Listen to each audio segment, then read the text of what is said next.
अस्सलाम वालेकुम नाजरीन, पाक न्यूज़ से मैं हूं आपकी होस्ट फाइजा इरफान। सबसे पहले शामिल करते हैं हेडलाइंस।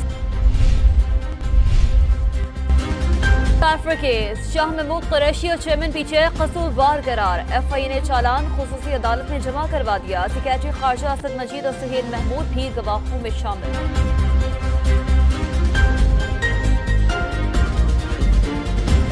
तफाक दरिंदों ने 50 जिंदगियां छीन ली। मसूम में ईद मिलादुन्नबी के जुलूस में खुदकुश धमाका।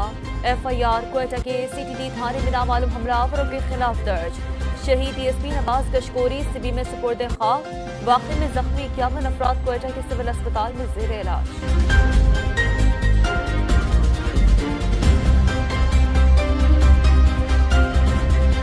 निगरान वज़ीर आला बलूचिस्तान की ज़ेरे क़यादत आला सतह के इजलास कीमती जानों के ज़िया पर इज़हार अफसोस। कहा, धमाके की तहकीकात जारी हैं, हक़ाइक़ जल्द सामने लाएंगे। इब्तदाई शवाहिद के मुताबिक धमाका खुदकुश था। 6 से 8 किलोग्राम मवाद इस्तेमाल किया गया। आईजी बलूचिस्तान की ब्रीफिंग। निगरान वज़ीर दाखिला सरफराज बुक्की कहते हैं, हम दुश्मनों को जहाँ से भेजा जा रहा है वहाँ स्ट्राइक करेंगे, सहूलतकार भी नहीं बच सकेंगे।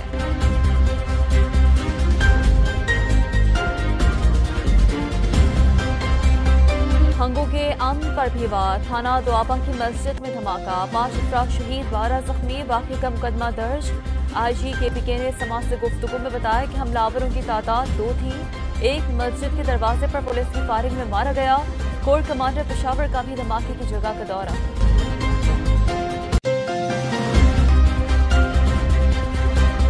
सिक्योरिटी फोर्सेस का मर्दान के इलाके कातलिंग में इंटेलिजेंस बेस्ड ऑपरेशन। दहशतगर्दों का इंतहाई मतलूब सरगना फैसल मारा गया। पारा चिनार में हम दुश्मनों के साथ फायरिंग का तबादला। लांस नए गैरत खान फर्ज पर कुर्बान। ISPR के मुताबिक बहादुर जवानों की ऐसी कुर्बानी हमारे अज़्म को मजीद मजबूत बनाती है।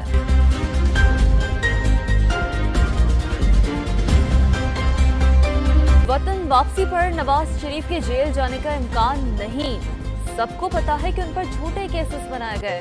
इसाक डार की लंदन में गुफ्तगू। कहा, नवाज शरीफ का बयानिया मौशी बहाली और दहशतगर्दी का खात्मा होगा। चेयरमैन पीटीआई मौक़िफ़ात अमल का शिकार है। सहाफ़ी के सवाल पर बोले कि पार्टी क़यादत ने जनरल बाजवा और फैज हमीद का मामला 2017 में ही अल्लाह पर छोड़ दिया था। और Asian games squash team event में गोल्ड मेडल जीतने का मिशन। पाकिस्तान आज भारत के मद्दे मुकाबिल होगा। हॉकी में भी कौमी टीम आज शुरुआती हरीफ से टकराएगी। नाजरीन, ये थी अब तक की ताज़ा तरीन खबरें। मज़ीद खबरें जानने के लिए हमारे साथ ही रहिएगा। देखते रहिए पाक न्यूज़, पाकिस्तान की आवाज़।